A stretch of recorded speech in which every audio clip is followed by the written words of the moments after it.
This is our 1966 Shelby GT350, serial number SFM 6S289. It was delivered to its original owner, Competition Press and Auto Week magazine, on November 5th, 1965. It was delivered on Carroll Shelby American racing trailer to Competition Press Auto Week magazine's office in San Francisco. My parents bought this car from the magazine in August 1967 for $2,600. We've been enjoying this car for over 53 years now, though 28 of the years, from 1977 to 2005, it sat in Mom's garage without moving. In 2005, I went to a Shelby event, saw them racing the cars, and convinced my mom that it was time to get this car back on the road. After a year and a half of restoration, this is the end result. The restoration was done about 12 years ago. The Krager wheels are the original Carroll Shelby Krager wheels that were delivered on the car. We have the fifth one in the trunk as well. It's a very unique car in the sense that Carroll Shelby's friend, who took delivery of this car, Russ Goebel, had some certain requests. One of those requests was to get a nice radio versus just the Radio Delete or the Philco Ford radio. So it was delivered with two block punt radios from Shelby American. It also has a top-loader transmission instead of the typical Borg-Warner T10, and it also has an electric antenna. All these items are fully functional.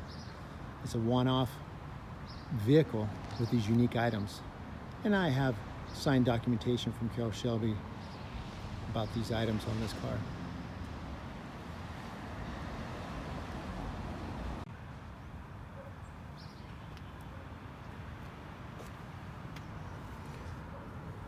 Inside, you'll see the original seat covers that came with this car, the original Ray Brown racing seat belts, the dash, the tack, the signatures on the glove box, the unique two block punt radios, one in dash and one under dash. And on that rear seat is the hump I sat on when my parents test drove this car in 1967. I was 7 years old at the time.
Our GT350 has all four of the original Krager wheels on the car and the original fifth one in the trunk as well. Delivered on the car November 5th, 1965.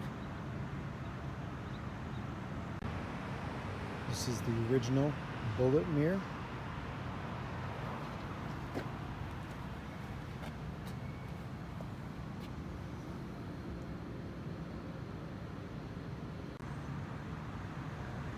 Original side scoops, fully functional, 3-inch hose down to the 2.5-inch drum brakes in the rear.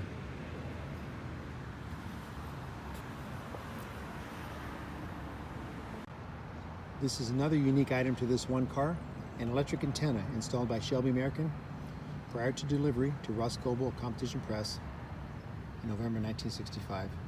It is fully functional.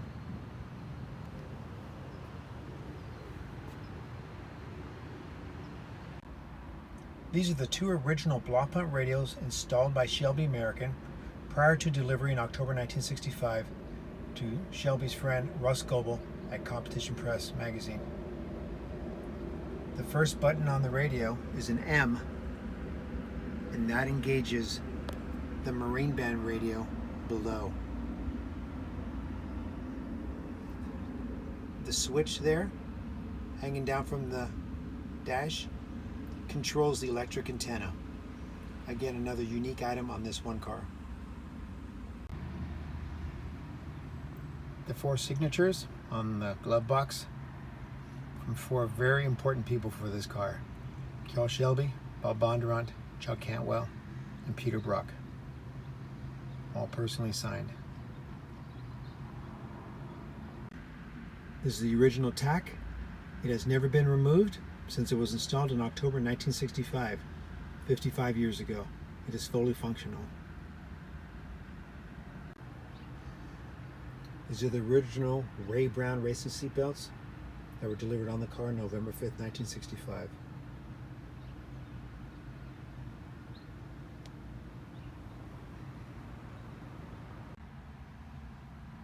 This is the original 4-speed stick shift.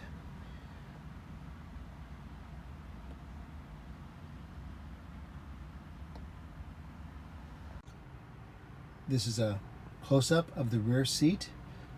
Original seat covers, original seat belts, and the hump I sat on over 53 years ago when I was 7 years old when my parents test drove this car.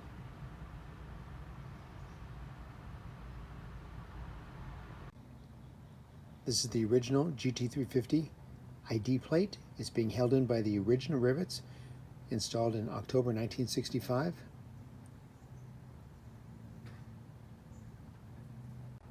The GT350 maintains its original drivetrain, original 715 Holley.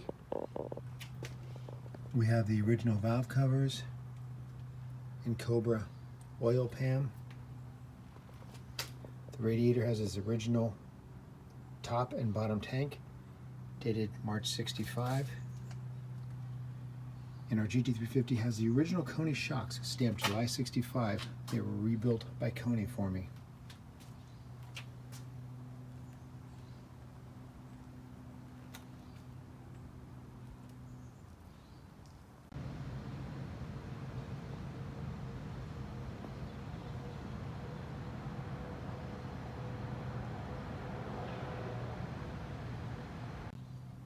For more information and photos and history about our GT350, visit our website at 66gt350.com.